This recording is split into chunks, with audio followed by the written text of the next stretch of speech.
Sairam, everyone. We have been discussing what Swami is talking about, freedom and free will, I guess. I think the parting discussion last weekend was related to Swami talking about a guru drawing out the potential within a disciple, and that only whatever is available within can be brought out. I think that's what we discussed. So basically, I think what Swami says is that free will is available to all of us, but if at all anyone in this world is holding us back in experiencing that, is ourselves.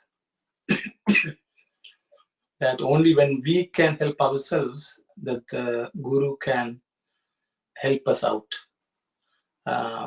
So ultimately the effort lies with each individual, and the more we make effort, I think the better our results will be. That's what I remember.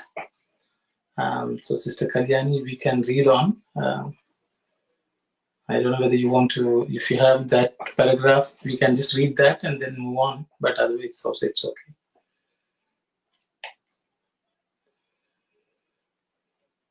Okay, continue, please.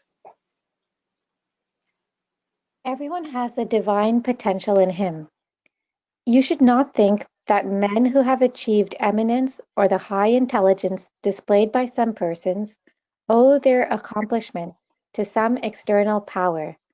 The talents have emerged from within themselves.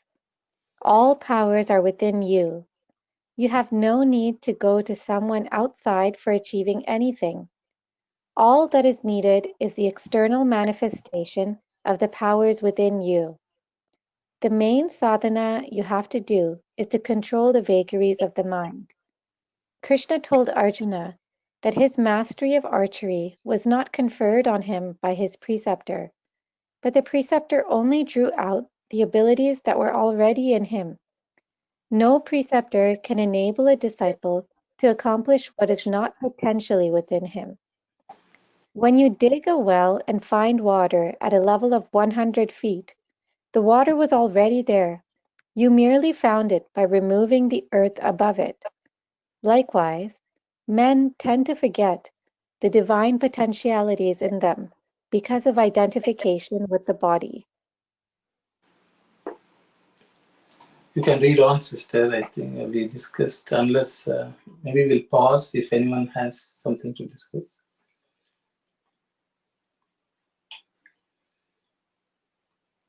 I guess you can go on. People talk glibly about free will. There is only one seat of freedom, and that is the heart, the spiritual heart. It is permanent and unchanging. As long as man is swayed by the mind, there will be differences and distinctions. These are due to the waywardness of the mind and are not indications of individual freedom. A student seeking an answer for a certain problem has to adopt the proper procedure for approaching the teacher. He should not regard asking the question and obtaining the answer as an exercise in freedom. It is part of your duty as a student. A clear distinction should be made between what has to be done as one's duty and what is obligatory in other contexts.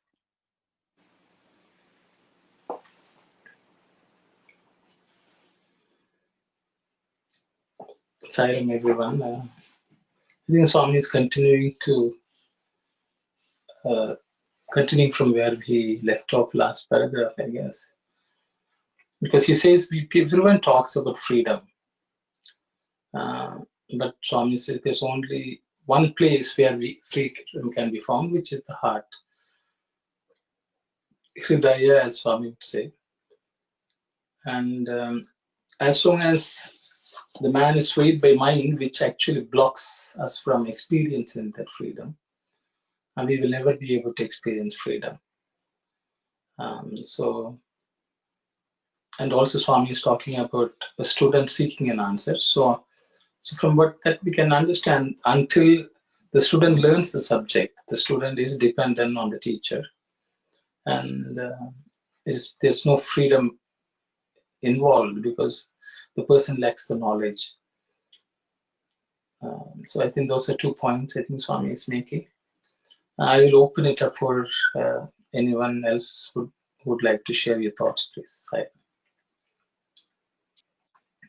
Sairam, when I look at the second paragraph, the last sentence, a clear distinction should be made between what has to be done as one's duty and what is obligatory in other contexts.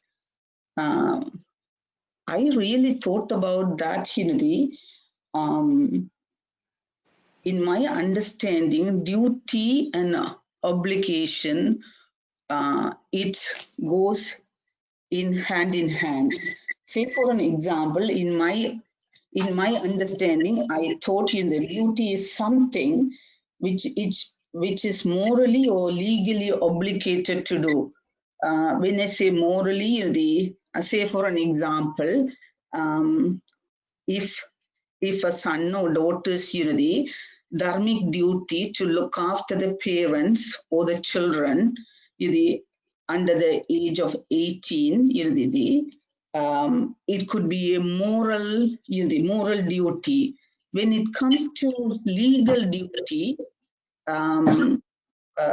the man should be looking after, say for an example, if it is a husband, looking after his wife. It's a legal obligation. That's why if it is a divorce or something, to provide the maintenance and other things, that's the legal obligation. So when I look at both what is the real difference between the duty and obligation? I thought whenever something comes in duty, the obligation also, it could be in a moral respect or it could be a legal respect. But duty and obligation always come into hand in hand. So I thought some sort of explanation why Swami has told us what has to be done as one's duty and what is obligatory in other contexts. Maybe if we have some sort of explanation, or maybe my interpretation or understanding, it could be different from others. And if someone shed the light, that would be really appreciated. Thank you, Saira. Anyone who would like to comment, please go ahead.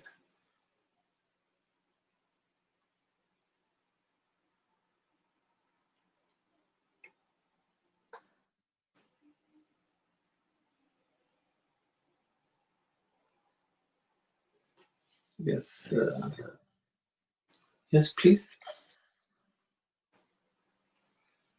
So no one is saying something, so I will take a stab at it. Others can. I think earlier on in the discourse, I was just checking to see. So Swami already has talked about this, I think, in this the second page. Actually, if anyone wants to go and take a look at it, Swami talks about actions in 3 different contexts: Sambandham, Nirbandham, and Kartavyam. In the case of Sambandham, there's some amount of choice a person has, but it is not necessarily a duty per se. It is just courtesy, I guess. I think we talked about, Swami talking about we organizing a tea party or something like that, and then someone is not feeling well, so we may cancel or postpone it. So there is no real obligation there, but because we just do it as a part of our relationship in this world, sambandham. But then Swami talks about nirbandham, and where you're obligated to do because of the way the society is structured. Whether you like it or not, sometimes you're forced to do things, and so you go about. But then Swami talks about kartavyam, which he thinks an individual duty. And there one has to be the best one can be in discharging one's duty. I think that's what Swami is referring to, is what I understand. Because there is sometimes, well, for example, you're talking about legal obligations. A legal obligation becomes a nirbandham. Okay, if you don't do that, you will be penalized by the system or the society or whatever. Whereas in other areas where moral duty is concerned, I would say, I think that becomes a duty. One has a bit of a choice, I guess. But better how well we do there determines everything else. It's what I think Swami is referring to here. Unfortunately, the Telugu version of this discourse is not available, so I had with me, so I couldn't clarify it further. Saira. Anyone else who would like to share your thoughts, please?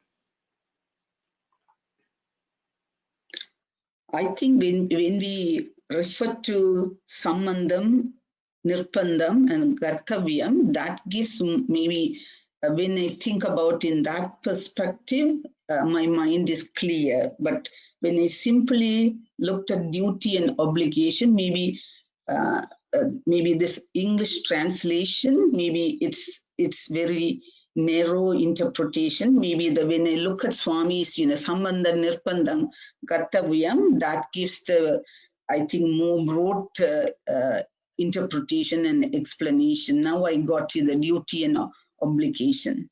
Thank you, Saira. Saira. Anyone else would like to share any thoughts, please?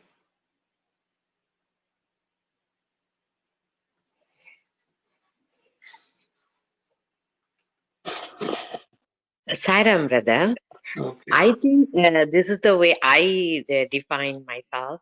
Duty, if you fail duty, there's a karma effect there. If you fail on obligation, there's a punishment is there. This is the way I think the two things we can differentiate kind of. Thank you, Sairam. Saira, sister. Anyone else would like to share, please, your thoughts? Sorry, I just have a question. Is there any similarities or differences here, what someone is saying here about duty and obligation in this case?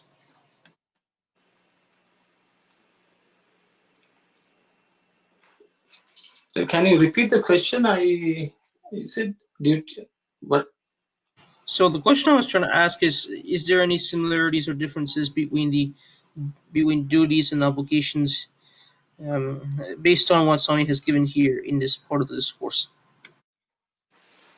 I think Swami is saying that there are differences and we should be aware of them. That's what I understand. I don't know what anyone else who would have any thought about it. Please share your thoughts.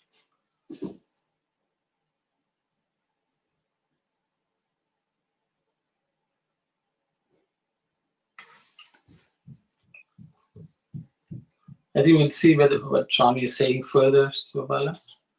Maybe some more light will be shared by. If there are no questions, maybe sister, you can read on. Spirituality itself is freedom. Keeping the Atmic consciousness in the forefront, you may perform any act. You will be acting in freedom.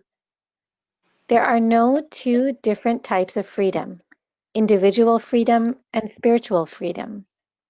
Spirituality itself is freedom. You can convert milk into curds, get butter by churning the curds, and get ghee from the butter. The milk has gone through many changes, but it is the same milk in different forms at different stages. In the same way, there are 4 stages in the realization of the divine: Salokyam, to be in the realm of God; Sarupyam, having the vision of God; Samipyam, proximity to God; and Sayujyam, mergence in God. These appear to be different from each other, but are all merely steps in the realization of oneness with the divine. Okay, thank you, sister. So I think Swami is, because Swami has told that freedom comes only with divinity, identification with the divinity. So naturally, Swami is talking about the 4 stages of merger with the divine, which is Salokya, Samipyam, Sarupyam, Sayujyam. I guess for the benefit of those who may not be familiar, but I think I'll just repeat it. Salokyam, and the explanations are given. Salokya means to be in the same loka or the world as God. Sarupyam is to have the form of God. Samipyam is to be close to God. And Sayujya means to complete merger with God. So Swami says these are 4 steps which will lead to our complete identification with the divinity, which again may mean that we have total freedom at that point in time. So that's what Swami is talking about. So I will pause here and ask anyone else who would like to share your thoughts to go ahead, please.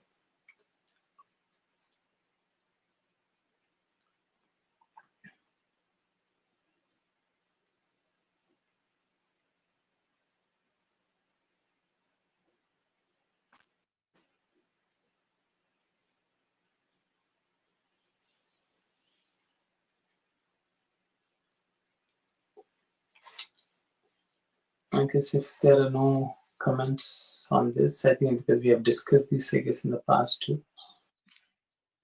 Yeah, we have already discussed this one maybe in twice in our study circle. Maybe that may be the reason no one has really any questions or anything on this one. Yeah, thank you. We proceed, Sister Kalyani.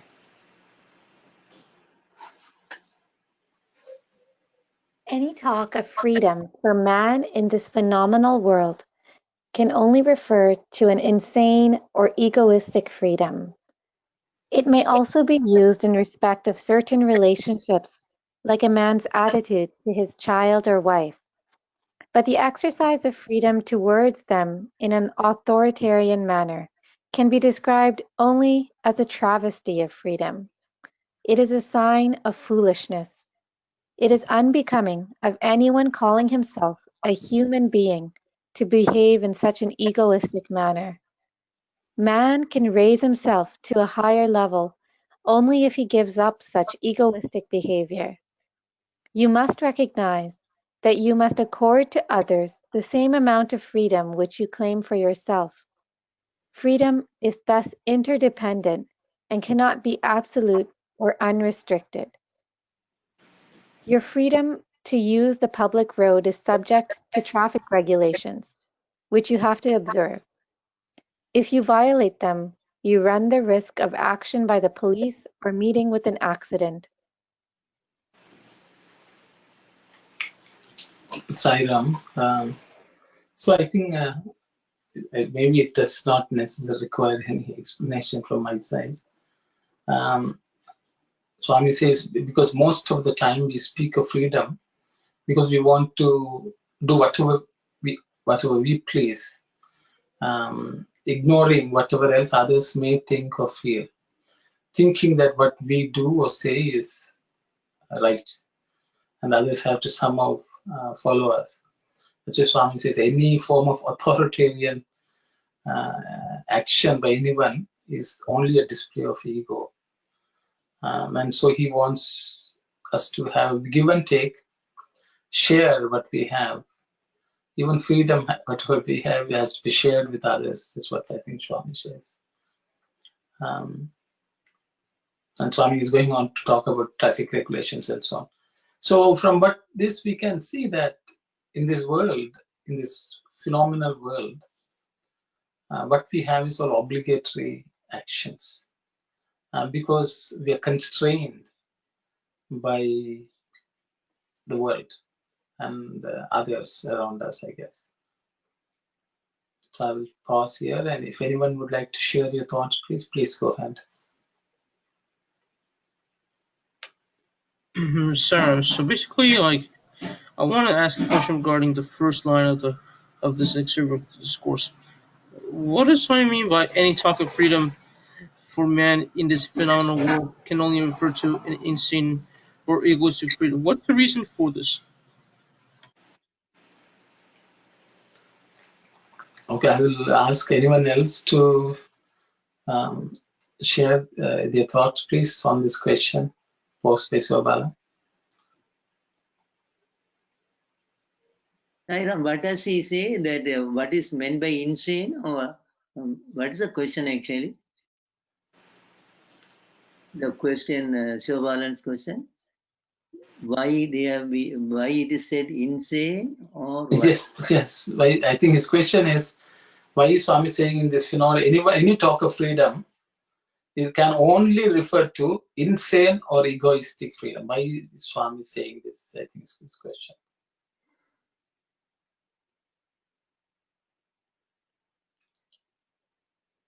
Actually, referring to the family business,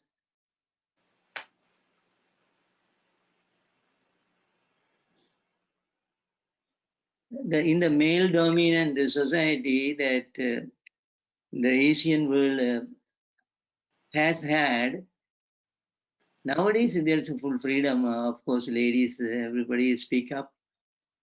But the earlier situation, Baba's time, there is a suppression, there is a male domination in the family. Not always, but at least in some percentage. So a father in the family somewhat orders his wife or order his children is insane, definitely insane. He is not insanity. So it is egoistic. He is egoistic. So it is not it should not be tolerated actually.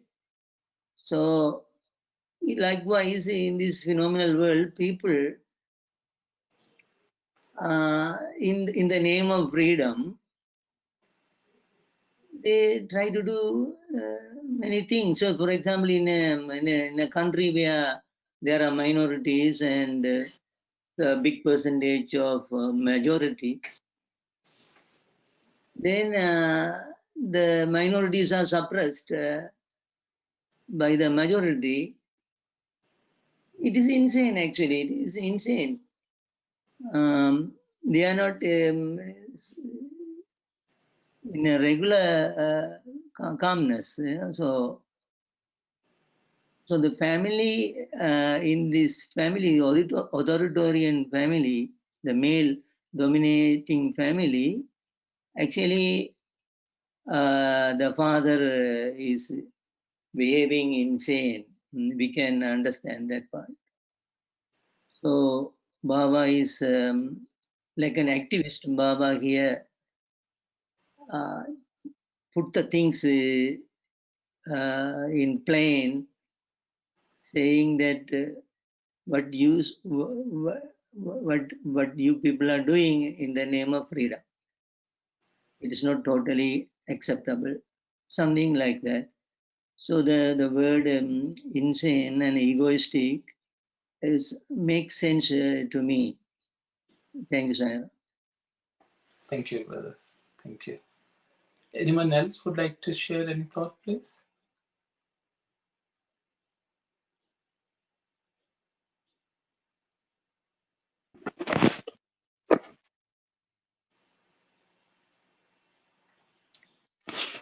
I think, Sairam, I think Swami, what he tries to explain us in this particular paragraph, when we refer to the freedom in the worldly manner, that always, it's kind of egoistic freedom. It's not real freedom. Real freedom, it should be, it's like the bilateral, or it's giving and taking, or he explained nicely here, your freedom to use the public road is subject to traffic regulations which you have to observe.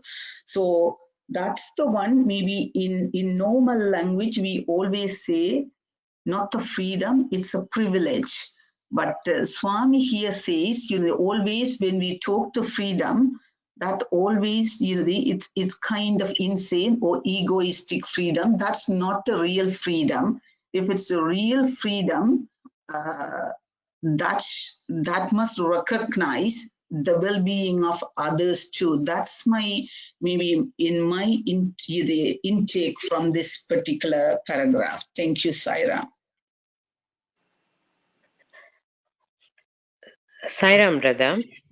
Here I would like to say this paragraph is saying when you think you have freedom, at that point of time, you have to realize the other person also have the same amount of freedom.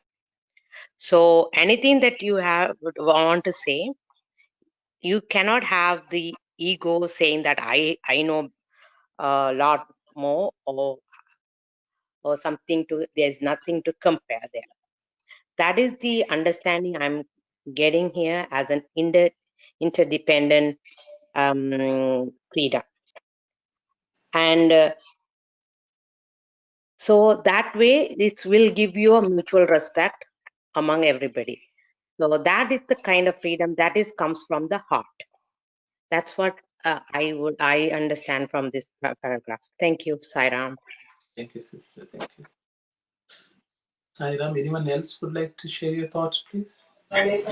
So it makes sense now with because this paragraph, we're trying to, someone's trying to teach us that freedom should, that it should be, that freedom should be like, it should be like we shouldn't be egoistic or insane when it comes to freedoms. Like we basically should be, like we should recognize that that everyone should have the same freedoms when while at the same time it comes with the responsibilities and obligations.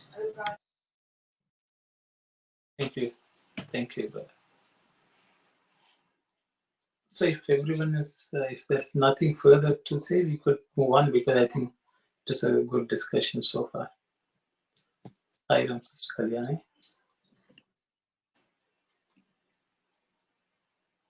Man is bound from the time of birth. In whatever way the question of freedom is considered, it will be clear that man is bound from the time of birth. A cow tethered to a post has freedom to move about limited by the length of rope tied to its neck. A freedom limited in this manner cannot be called freedom. It is not even limited freedom. It is really a form of restraint. Thank you, sister. So Sairam, everyone, Swami is saying that if we are born in this world, we do not have anything called freedom. Even the absolute freedom or limited freedom or restricted freedom is not freedom, as Swami says. So in this world, as long as we live in this world, the freedom is doesn't exist as we would like it to exist. I think that's what Swami is saying here. If anyone has something to say, please go ahead.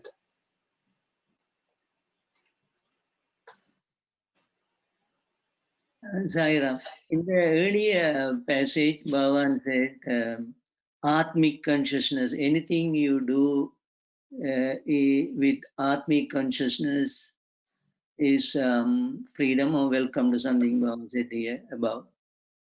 So actually, from birth to death, we are not in freedom. Actually, we are restrained. Actually, Baba correctly says that even we don't have a limited freedom, we are restrained. But Baba said in elsewhere, I think in Sutra Vahini, I think in the introduction or somewhere, he clearly said that man has every potentiality to break all these restraints and come out and realize his innate potentiality, which is divine, no less, no more, it is God. So, even though Baba here in this context, he's saying that from birth to now, man is under restraint,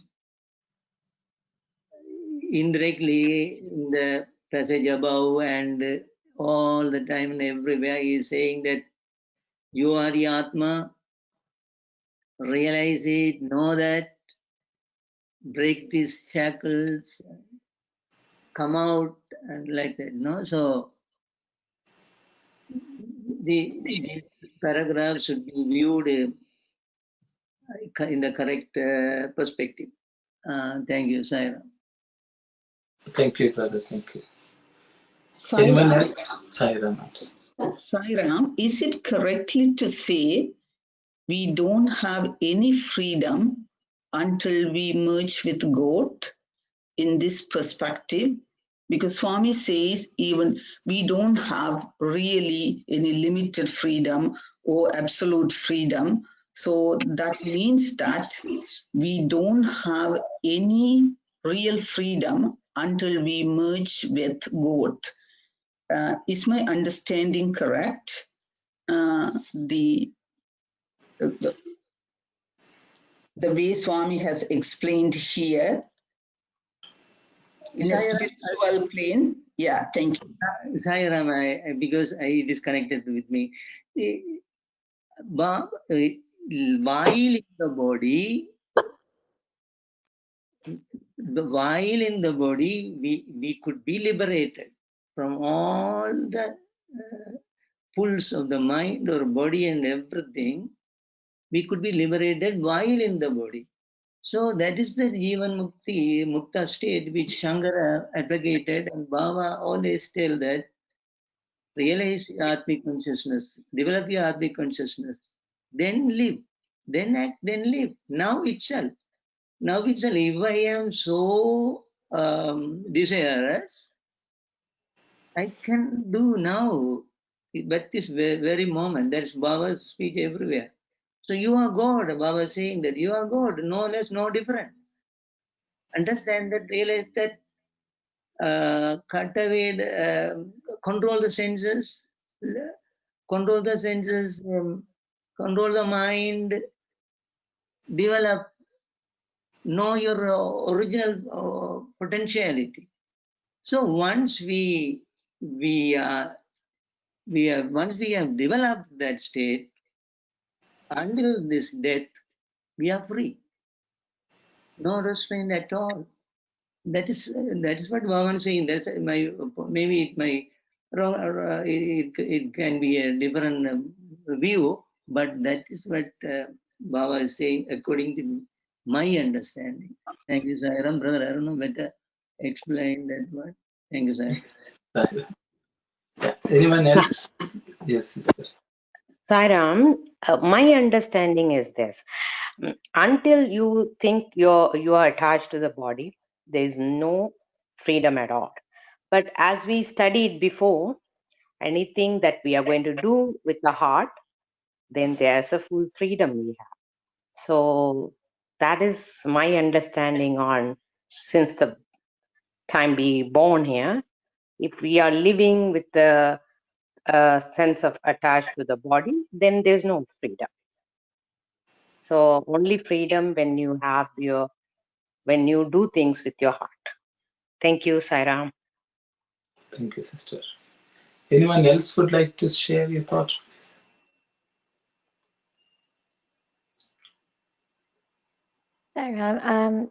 I know that we had chosen this discourse, I guess, in response to questions that had come in about free will versus destiny.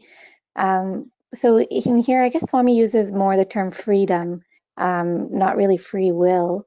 But can we equate the two? Like when Swami says we don't have any freedom, is he also saying we don't have free will?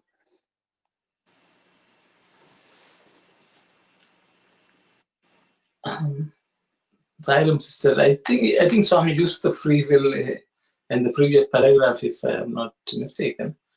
I think Swami is considering them both same. I think Swecha is the word which he uses. Swa Icha means one's. In English, when you translate, it may not come out that well, but Swami is talking about the same concept. Swecha, or whatever we wish or will we should be having unbridled freedom. So I think it is the same thing.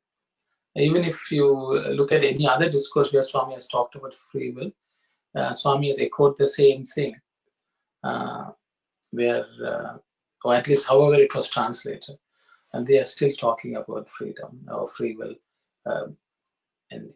as equal or the same thing, I would say. Talking about Sister Ananti's question, the thing is, I think, if we go back and read the discourse, some of the paragraphs, Swami has said that in the domain of the divine, these two concepts of freedom and bondage don't exist. These concepts exist only in the world of existence, in this world, earth, where we exist within a body. And that's where we have this concept that because we are not free, we are looking for freedom. But once you go into the divine dominion, there's no concept of either freedom or bondage, because there's only one thing which exists at that point in time. So to that extent, in this world, it is a mirage, or it's an illusion. The concept of freedom itself is an illusory thing. But the thing is, from our bonded state, we can only understand freedom as something. But once you go into that free state, the concept of freedom and bondage don't exist.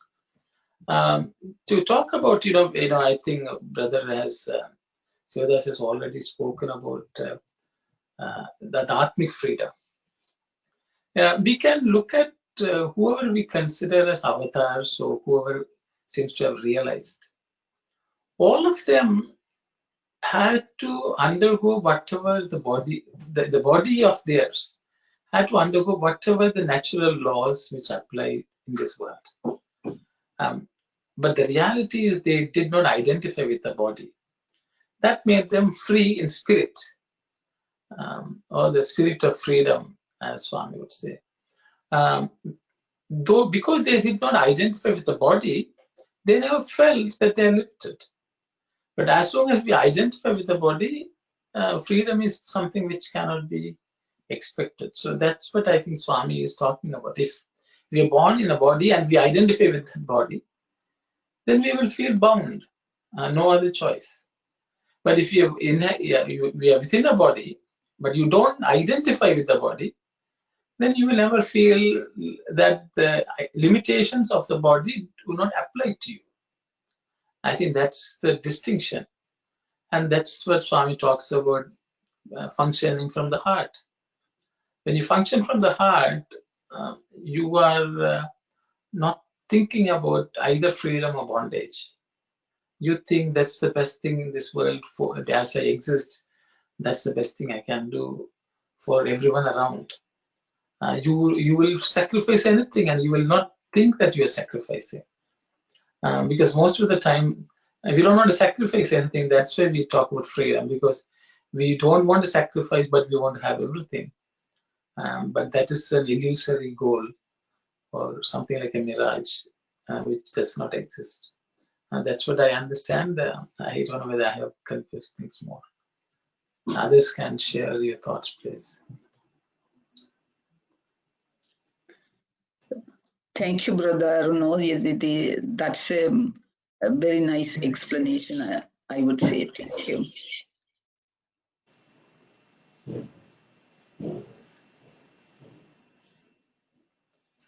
So I think, Sister Kalyani, if it's okay, we can move on.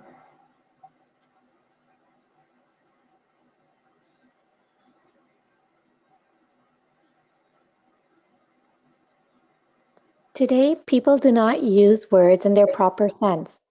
For instance, the term hridaya, heart, is used as relating to the physical heart. But this is not the right meaning. Hridaya refers to the spiritual heart, which is common to all. It is present everywhere. It has no form. Like sugar in a variety of sweets with different forms, it is present in all beings as one and the same spirit. All differences are reflections of mental aberrations. The divine makes no difference between one person and another.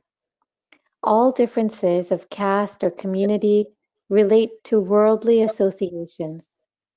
Even to describe Brahma as a Kshatriya, Krishna as a Yadava, and Sai Baba as a Kshatriya is a sign of narrow-mindedness.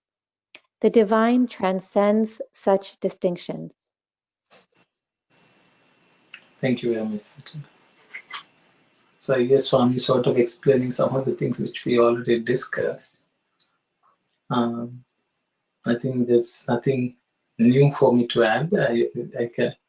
I think Swami has introduced the word Hridaya. I think Sister Aruna used it. And Swami is going on to explain it's the spiritual heart, the heart where the divine resides. Anyway, I will open it up for any thought from other members who are here, please. Silent. Sairam, it is the heart, the spiritual heart is one.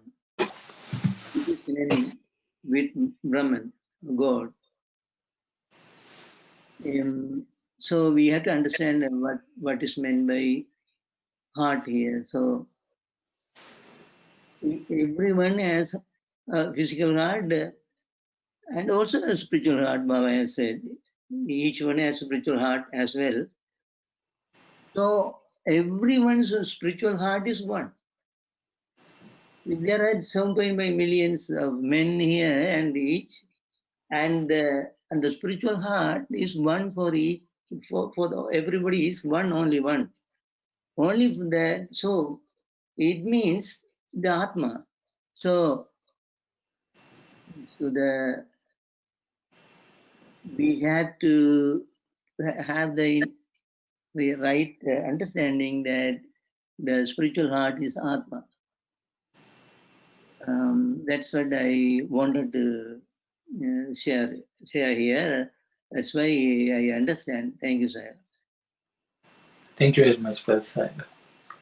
Balanti here. Yes, Auntie. I think Swami is trying to explain to us how the consciousness is present in everywhere, in each and every individual and the whole world. Like sugar, when it is in jalebi or Mysore pak or all the sweets, different names and different appearances, but the underlying sweetness is due to that one sugar. Sugar is not different. So that sugar, even if you put brown sugar or anything, it is sugar. So sugar is the underlying principle in all the sweets. Likewise, Swami says the Atma, the consciousness is the same, even though we are different people with different names, we live different places. It is the same consciousness that is present in everybody. I think I understand that way. This is the comparison Swami is giving us to explain sugar in all the sweets and consciousness in all the beings. Thank you, Sairam. Thank you very much, Auntie. Sairam, anyone else?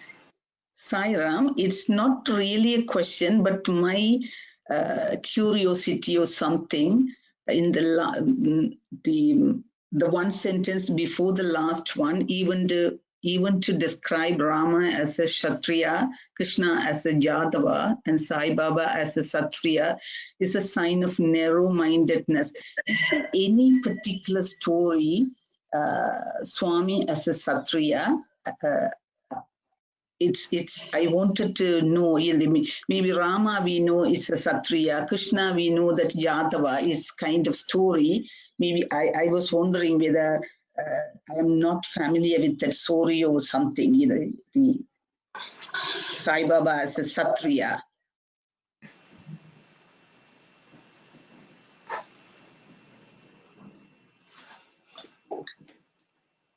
I think Sairam, sister. Sairam, I don't know the specific story, but I think because he was born to his father's name was Raj, ending with Raju, right? So Raju in Telugu is they're Kshatriyas. Originally, I think Manu had established the caste system as a template for the occupational backgrounds and the duty of fulfillment to the society. It wasn't meant to be one is superior than the other or anything. It was meant to be like all of these are important, but these are roles that certain people will fulfill and we work as a team. But I think with time, some people took advantage of their positions and then it became a very unequal society. And so I think he's saying this in that narrow-mindedness because over a period of time it became established as if Brahmins were the best caste and so on. So he's dispelling that myth here. But I don't know about Sai Baba's role as Kshatriya in the sense Kshatriya, the word indicated kind of warrior or those who were protecting, like soldier, and they're protecting the kingdom or the land.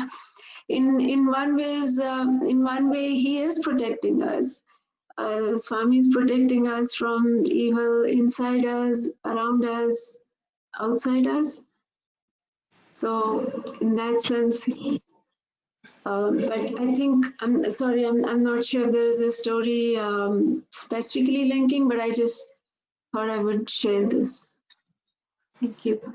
Thank you very much. Anyone else? Thank you so much, Sister Vasuda, because I thought the Kshatriya means in the Rama story, it's like a Raja Parambara or something. That's why I wanted to see, but it's a very nice explanation. The Raja Rajyam or Raja Parambara, the profession or the job is to protect the nation and the people, and Swami has exactly done the same thing for his devotees and the whole world. That's why exactly the meaning it's just they tells the meaning, and it's really a nice explanation. Thank you so much. Sairam, but everybody, most of the people are aware that Baba is really coming from a Kshatriya family, Kshatriya descendant of Kshatriya Vamsa. So King Vamsa, no? So royal family, yeah. So the Bhagavan's history, Bhagavan, I don't know where his biography tells that the Raja family is ancestors are the king family. So that's clear for many people aware of that. And Brother Arno will explain that more about that. Is really coming from a royal family, descendant of royal heritage lineage. Thank you, sir. Sairam, brother, in this paragraph, what I understand here is Swami trying to say the spirit in every being is one and the same. It's not even the human. Every living beings is one and the same.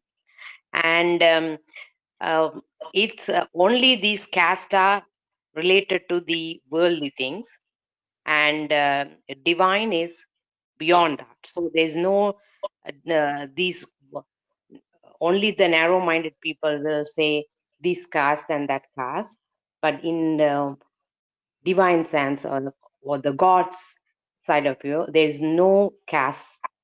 So divine is transcend from these distinctions. There's no caste system, or like you won't see different in anything. So all beings are one. That's what my understanding from this paragraph. Thank you, Sairam. Thank So, you.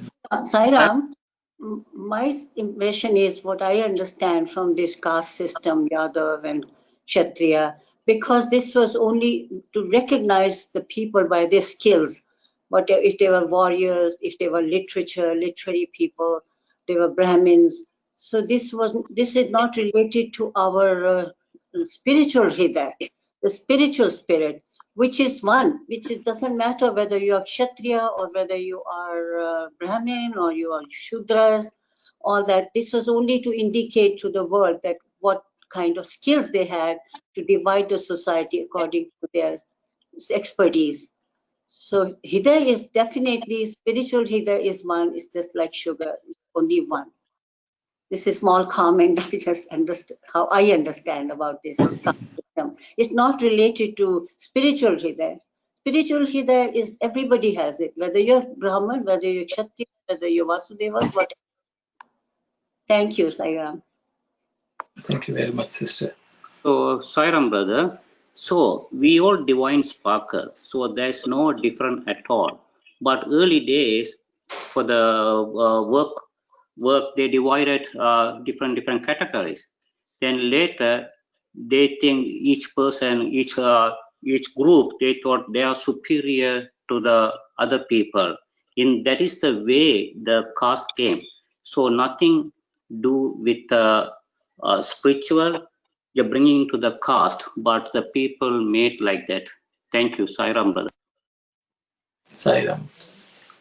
Anyone else would like to say something, please? Sairam, I don't know. Yes. All these Varna differences, Sri Dharma, Purusha Dharma, all this was created by whom? Is it by human beings or was it created by God? All these Ulahiyal Dharmanga, worldly. Yes, I will ask anyone who would like to speak about it, please. Before Actually, as per Bhagavad Gita, Krishna tells that I created all four Varnas. Brahma,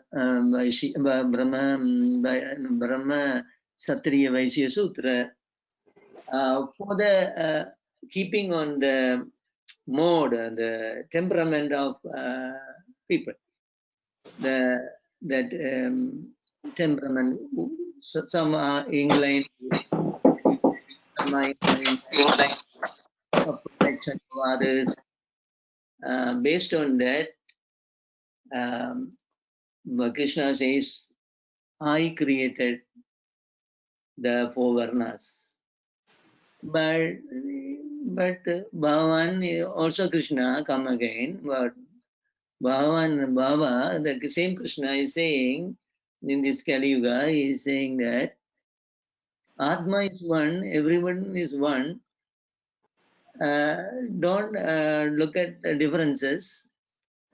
There is nothing like Satriya, Vaishya, Sutra, Brahmana. That is narrow-mindedness. So come, transcend this narrow-mindedness and know that you are Atma. That is same as me. So that's what I would like to share it. Thank you, sir. Thank you very much. Thank you very much.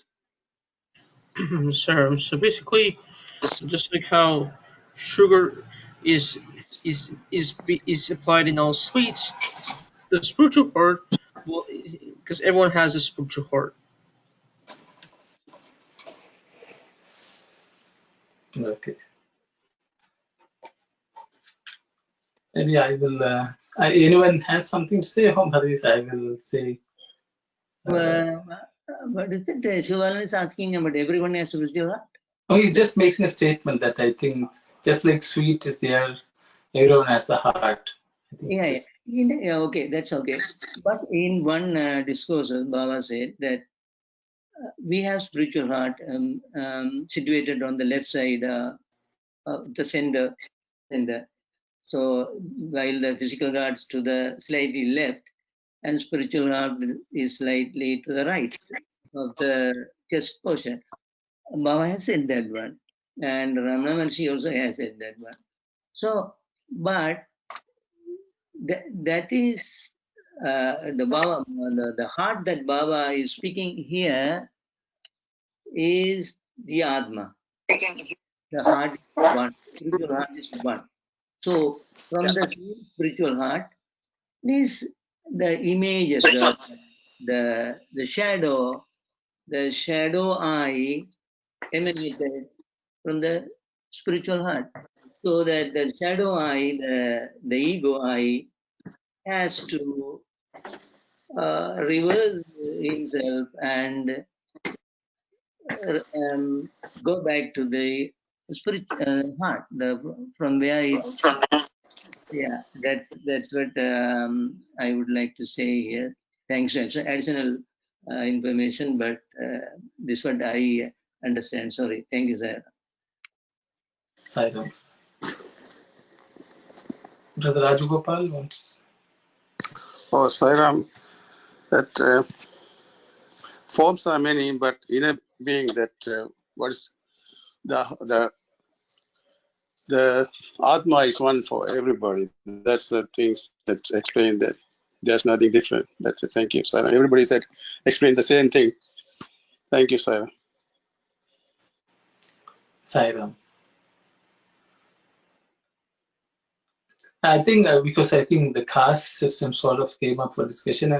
I think there's a reason why Swami, I think, has mentioned it. In the Gita, just the way in Bhagavad Gita, Sri Krishna says that he's Maya Shrishtam, and these caste systems or the Varnas are created by me, is what Krishna says. And the Swami in Gita Vani goes to a great length to explain that that is necessary for smooth running of the world. So that's what Swami has mentioned. I think there are enough people who have talked about there's no higher law. They're just division of labor for the world to function as smoothly as possible. I think there's a specific reason I think Swami has mentioned caste here, because people feel, some people treat others as inferior. There has been a tendency in India and among Hindus and abroad and everywhere to do away with the caste system. But as Swami has pointed out, the caste system exists in some way or other in every part of the world. It may be called in different names, but the system exists. And there are different classes of people in the sense in terms of what their skill set and what they do. But Krishna had authentically stated, I have established this. So Swami is echoing that in Gita Vani clearly. I think it is important to know, because why Swami is mentioning is, people think we should be free to do anything. And that's where the freedom comes everywhere. For example, if Brahmin family is doing worship, or they can perform the puja in a temple, others will say, why I also can't do it? There should be some freedom, is what others say. So this has become a politicized event, because individual wants to do something which they think it is their birthright to do. And the political systems also have sort of accentuated it and encouraged that kind of behavior, but there's no end to dissatisfaction in human beings. So I think that is why Swami subtly introduces that also, so that we can think. Because just because I'm born in a particular caste or particular varna, I should not feel inferior myself. I should not think that it is stopping me from doing anything, because that's why Swami says, don't identify with the body. Only the body may be belonging to something. We cannot change it, just the way we cannot change our features. So we have to accept them as they are, but that does not keep us away from realizing our divinity. I think that is the point Swami wants to drive home. Divinity can be realized doing any action which has been allotted to us, because we are born in a certain category of family, clan or whatever. So here Swami is talking about Rama as Kshatriya, Krishna as Yadava. There was a question, so I will answer that. Yadava, is that Varna or caste? Because Yadava belongs to the Vaishya caste, or the Vaishya category of caste. That's where Swami is mentioned. So Krishna was a Vaishya, Rama was a Kshatriya, Swami also belongs to Kshatriya. The unfortunate thing is, as soon as we say Kshatriya, they will say, oh, I am a royal family. Swami says that is not the real meaning of Kshatriya. Though even the name Raju is given, but it basically means the Shatam. Shatam means someone who is suffering from pain, some wound, so who is suffering. So Shatam Trayati, Swami would say, means the person who makes someone overcome their suffering. That person is Kshatriya. Generally, they have, if in the modern day equivalent, there are police forces, security forces, armed forces, statesmen, politicians, all of them would fall under that category, because their job is to make sure that there is no suffering in this society because of certain people, some people's actions.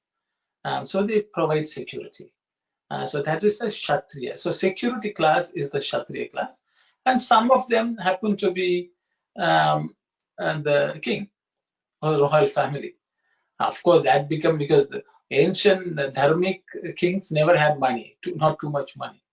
Like Dharmaraja's treasury was always supposed to be empty, because they gave away everything they didn't hoard money for themselves. So those were the real Kshatriyas.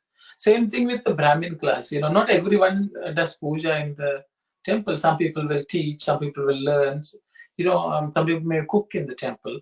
So a variety of actions are performed even in the Brahmin class. So the thing is, it's a category of people.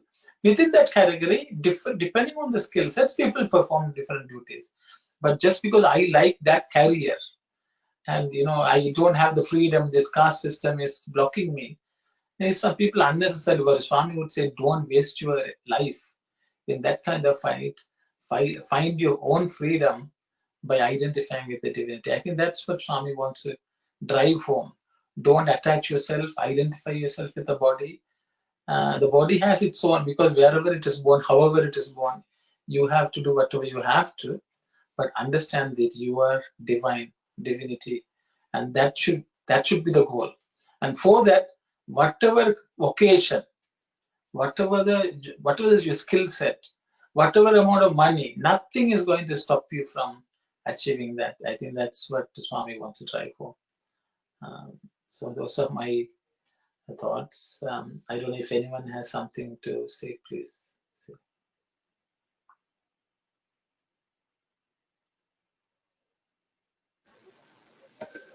That is very clear. No, thank you very much.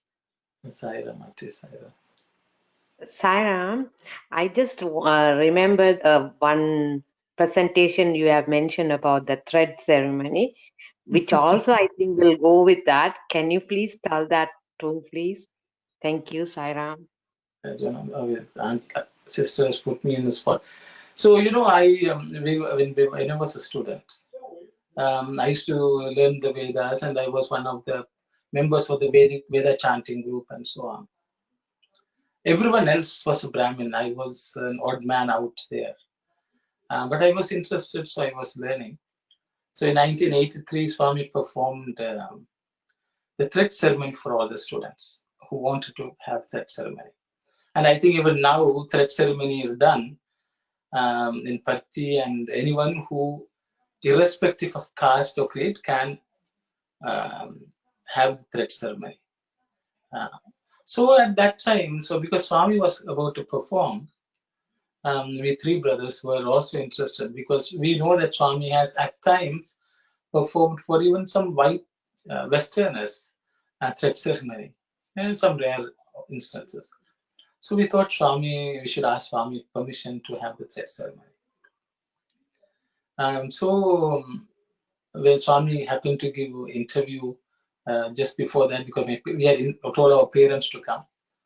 It happened to be my father's 50th birthday, so Swami had given an interview. And we were very happy that we got an opportunity to talk to Swami. So we asked Swami, please permit us to have the Upanayanam done, thread ceremony. Because we want to become Brahmins, that is the goal. Because I thought, others, all the other boys who were learning Veda, they would change it, every year they will have the upakarmas, which they change the threads and so on. Whereas I didn't have that opportunity, so I was really keen. So we asked Swami, and Swami basically said that is not important. He said that is people. We again persisted. Swami said that is tradition. Their tradition, that is not very important.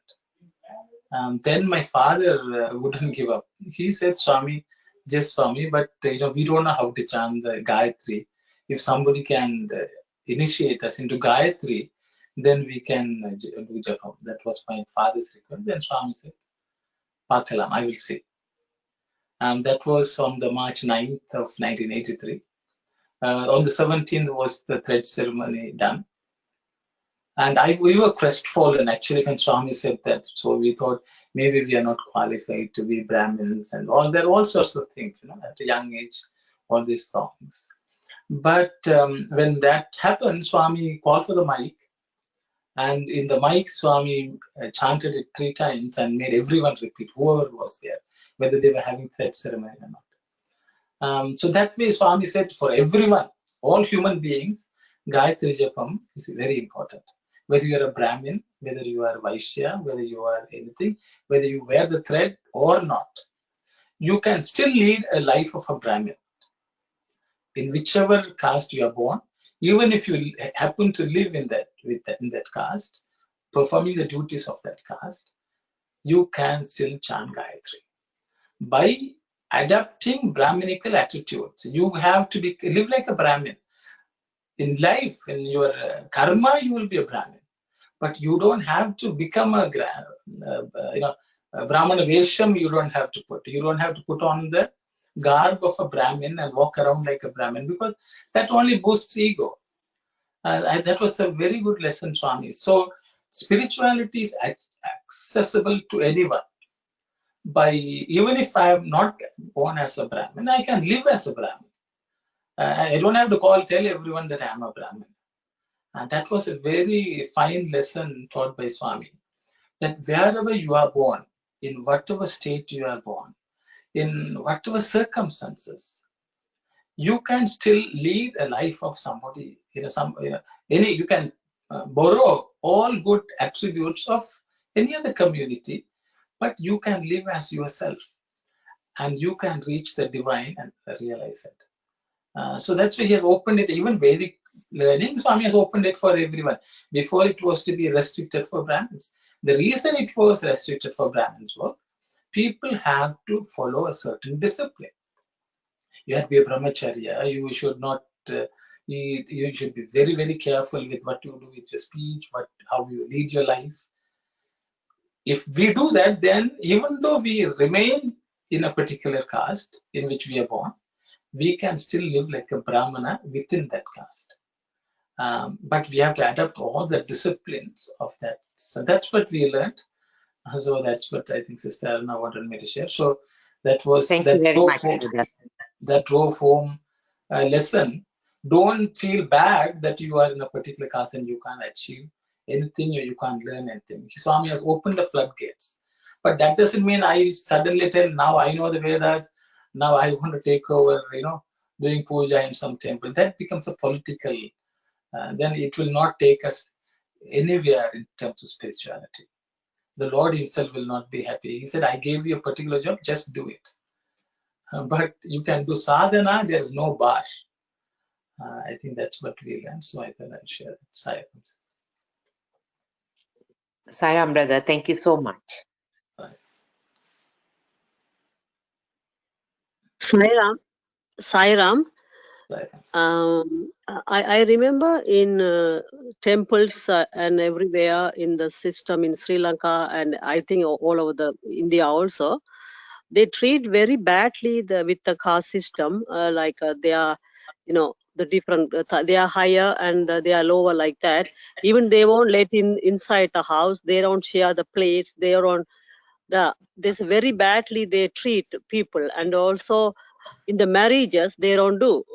Now we are studying this study circle. After end of the study circle, our I am pretty sure the parents teach that their children that we are in the higher caste and they are other caste and everything. The marriage come, they will say they stop. I heard lots of stories in Canada too, and still whatever we study and everything, Swami asking us to practice, and even children are changing. Children are saying that there is nothing there, but the parents are teaching the other way. But I think is whatever we study in the study circle, we should follow. The Swami was asking us to follow. That is the practical thing, I think. Sairam. Sairam, sister. Anyone who would like to say anything? Sairam. So just, I guess, based on what Sister Ampika said as well, like I know that in every society, eventually there are people who will fall into these different roles and categories so that the society can function. But I guess what makes it seem unfair, I guess, in the caste system is that you're born into that category and you can't change it. And so as Sister Ampika said, we should follow what Swami says, but I guess I'm still a little confused because Swami is saying, there's only one caste, the caste of humanity. But then he also talks about how the Varna system is very, important. And so I'm not really sure, like, what would Swami say we should do in those types of situations, for example? Okay, Sairam, sister. I think it's a very valid point. Swami, I think that's a discourse. Maybe if I can unearth, I will send it to you. Swami actually spoke to students. He was talking about students and youngsters. I think maybe in one of the World Youth Conference, if I'm not sure. He says nowadays, people say, I will marry anyone. Okay, and he says, Swami has said there's one caste, so you can marry anyone. And because it's not as if they're following anything else Swami says, but this they find is a very convenient philosophy, so they use it. But Swami says, he said, I said caste is one, but I never said culture is one. Tradition is one. Because Swami says there are traditions which have been brought, they have been brought forward from the past, which are needed for the society. To sustain them, it is always good to marry within your culture.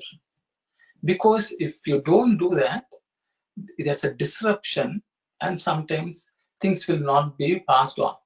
The reality comes only in terms of marriage, because it's a very important topic, because they want to say, I want to be free to marry anyone. Swami will say that is also a mirage. Because marriage, the concept of marriage itself is quite misunderstood in this world, because people think marriage is for sake of pleasure.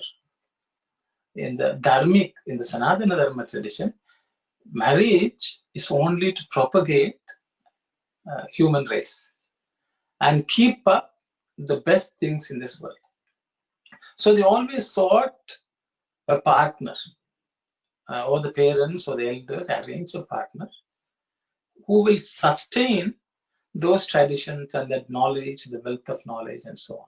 So that was the purpose of marriage itself. But Western influences, it means it's not to say in India also it did not exist. Many people for their own personal preferences and likes and wishes, want to choose something, thinking that that's the perfect choice. Again, the concept of freedom comes, and Swami says that is ego acting, and that is, as Swami would say, because that's again an area where people want freedom, and Swami says, yes, you can have freedom. You can say no, but you cannot say I will do this only.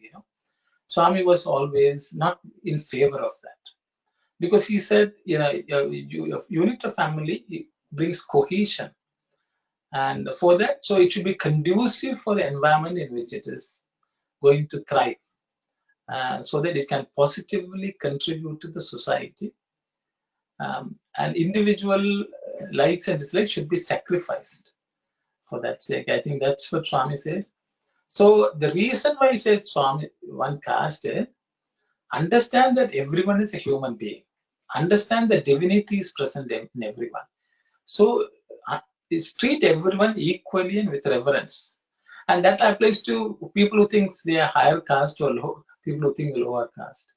We have the conviction that everyone is divine. It is not to say that even in a rich country, people look down upon some other sections of the society. That happens because there is no equitable distribution of wealth. All this exists and it cannot be eradicated. So these the terms may be different. So the caste system, even though Swami says it's like Swami says there's only one language, the language of the heart, but we all speak different languages. And then there are people who complain, why are they singing bhajans in Indian languages? We should sing in English also, the same. So the thing is, we can't speak all one language. The language of the heart, it is common. It is that which is underneath. We are not going. No one knows the language of heart. It cannot be physically spoken. Physically, we have to pick a worldly language to communicate. But underneath that, we should understand there's a communication which happens from heart to heart. The same way, in this world, there are castes from a worldly perspective, but the divinity has only one caste. That's only humanity. But that should be the undercurrent supporting the worldly caste. If that happens, then we will have a positive practice of caste. If the language of heart is underlying the languages which we speak, we will not have, we should not fight based on language or religion with anyone else in this world. That is what Swami is trying to point out. So it is not that we eradicate all languages, we eradicate all religions. No, we need to know the underlying divinity, which is the unity, should be present either in language, either in religion, or in the practice of caste. And that is the point which Swami highlighted. So I thought I would just mention, because it's a very, that itself can become a full topic for us to discuss. So I will pause here, stop here. It's time. So, Sairam brother, so this is a good explanation. The caste, the main thing we have to think about culture. If you are moving to another culture, it's very difficult to adapt. Then you will going to have problems. Suppose same thing is a religion. Once you're born in one religion, stick on to the religion, respect the other religion. Suppose I know if you are a Hindu, if you want to go into the Muslim thing, if you want to marry a person, even the priest won't come there, Muslim priest won't come, and most of the people won't come. So you're going to have trouble. Then you are going to adapt to that once when it take a longer time. So I think can't adapt, brother. You cannot adapt. Sorry, go ahead. That's all, brother. Sairam, brother. No, brother, go ahead. You are complete. Because once you go to the different religion, it's very difficult to adapt to that one. So I couldn't believe that one, even for the Muslims, if you want to get married a person, the priest won't come. So you have to do your spiritual thing or anything. You cannot do it. So you're going to give up your religion, and if you're going to learn that religion, It's impossible. That's what the parents, they don't want to go to the other religion. My child doesn't want to get affected and think about her life, future, and everything. So respect all the religion, be on your religion. Try to learn your religion. Christianity, be a Christianity. Hinduism person must be in Hinduism. Respect all the religion. Thank you, Brother Sairam. Sairam, can I tell you one quick thing? Yes, Sairam? Yes. Yeah, because the current situation I work in the airport, so the Hertz car rental company, they give a free car for the frontline workers. So when the doctors they come and return the car, so they give the key. So they have different tray because they have the wristband. They say they're working inside the COVID-19 with the patients. So they have different trays. Ask them to drop it there and leave it for 14 days. And the car also locked down and they don't touch. They're marked. They say don't open the car for 14 days. I asked one of my family friends working there, hey, you create a car system. They are well educated with rich people. And they said they understand the problem, the car system. Why is the situation made the problem? Situation changed the category for this kind of system for good for the people, for the society. Thank you, Sarah. Sairam. It's about past 4:50, so we'll close today with Samastaloka and Shanti, and we'll meet next week. We are sort of running, coming to an end of this discourse.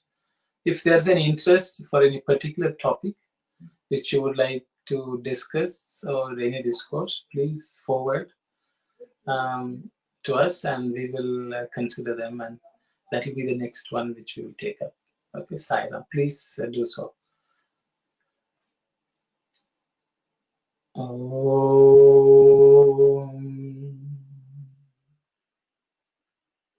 समस्तलोका सुखिनो भवन्तु